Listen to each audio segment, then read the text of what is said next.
Sí. Las tres, vamos. Y luego nos vamos ya para este lado. Isabel Arvide, señor presidente, buenos días. Hoy que recuperamos al general Felipe Ángeles, un general, por cierto, mal visto hacia dentro del ejército por mucho tiempo, Es una recuperación muy importante. Es el general que además obedece al presidente Madero, incluso en contra de su formación militar, cuando le pide que no que no corte la luz, que no corte el suministro de alimentos a la ciudadela para poderlos vencer, cuando les dice que no lo ataque, que no ataque de una forma violenta, que no los mate, que no haya violencia. Cuando Madero le dice también que tiene que ser un cirujano para utilizar la violencia. Es un presidente que no quiere violencia y un general que lo entiende perfectamente. Comienzan a hablar de la muerte, señor. Madero habla de una muerte que le hace mucho bien a la revolución, a lo que él piensa. Y años después, el general Ángeles, cuando está a punto de ser fusilado, vuelve a retomar eso. Yo le quiero preguntar, ¿qué opina usted de la muerte? ¿Cómo ve su muerte?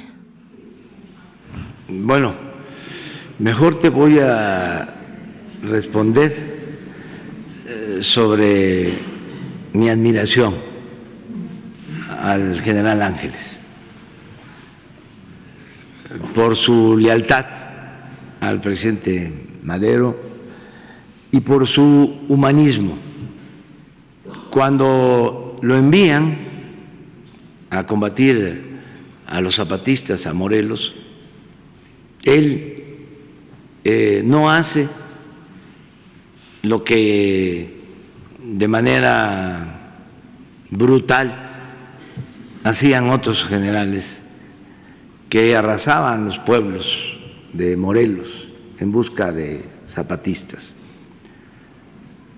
Él siempre le dio un trato respetuoso a los zapatistas. Por eso llegó el momento que lo hicieron a un lado y metieron a un general autoritario que llegaba a los pueblos a quemar las casas. No olvidemos que en Morelos estuvo Huerta. Entonces, el general Ángeles, una cosa totalmente diferente, distinta. Cuando está con Villa, hay una novela que les recomiendo, que escribió un familiar de Maclovio Herrera. Es una muy buena novela sobre la familia Herrera de Parral, Chihuahua. Es una novela o una historia novelada donde se cuestiona a Villa, porque toda esta familia enfrentó a Villa y casi todos perdieron la vida en ese enfrentamiento, en esas diferencias con Villa.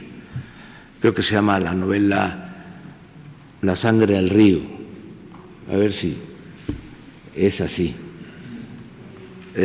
Y el autor, porque es muy buen trabajo de investigación de un familiar de los Herrera, y él cuenta de cómo cuando asesinan a el señor Herrera, al papá de Maclovio y a sus dos hijos, interviene Villa de manera directa. No voy a profundizar en el tema, pero fue fuerte, muy fuerte. Y al final cuelgan al papá y a los dos hijos en los árboles del Panteón de Parral. Y es el general Felipe Ángeles el que ordena entregar los cuerpos a los familiares. Y eso lo cuentan en esta novela. Pero hay muchas otras cosas.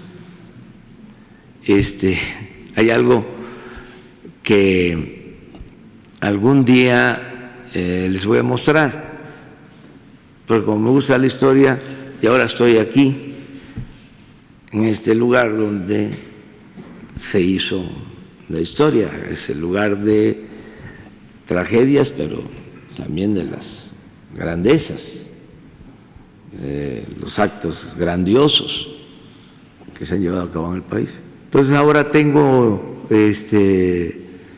acceso a archivos. Entonces tengo una carta donde el presidente, sí, la sangre del río,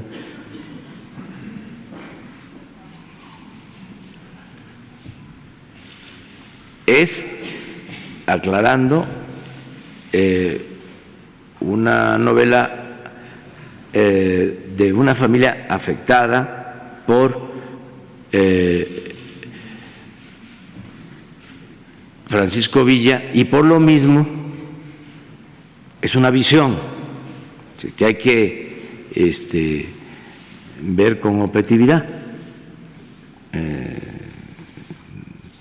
pero es una buena novela y me llamó la atención, entre otras cosas, lo que hace, el por qué acuden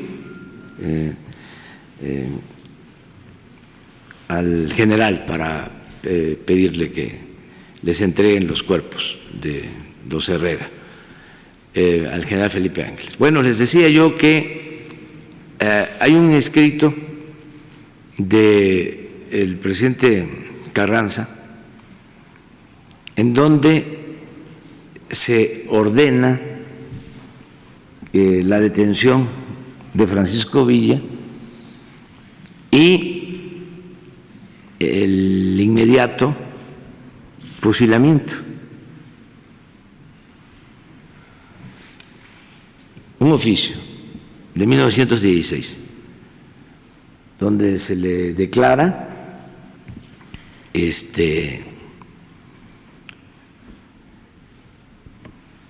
fuera de la ley y se dice que el que lo detenga lo pase por las armas y solo lo identifique. Firmado por Venustiano Carranza. Aquí se tiene que saber en qué circunstancias se dan estos hechos, porque el presidente Carranza, por otro lado, hizo cosas importantísimas. Al presidente Carranza se le debe el que en el artículo 27 de la Constitución del 17 se haya establecido el dominio de la nación sobre el petróleo. Él nacionaliza el petróleo en la Constitución del 17. Sin eso no se hubiese podido llevar a cabo la expropiación en el 38. Entonces, los claroscuros que se tienen en el gobierno, el presidente Carranza es también el que se enfrenta a Huerta, el único gobernador que se rebela después del asesinato de Madero, es el que constituye el actual ejército, tiene otras cosas, es el que promueve la abolición de la esclavitud que existía después de 100 años que Miguel Hidalgo proclamó la abolición de la esclavitud, se mantuvo y se fortaleció la esclavitud en el Porfiriato, y con la revolución es Carranza el que declara abolida la esclavitud. O sea, porque hasta 1914 habían peones acasillados, esclavos en las haciendas. Entonces todo eso se debe a Carranza. Bueno, pero regresando al general Ángeles, ayer recordábamos su juicio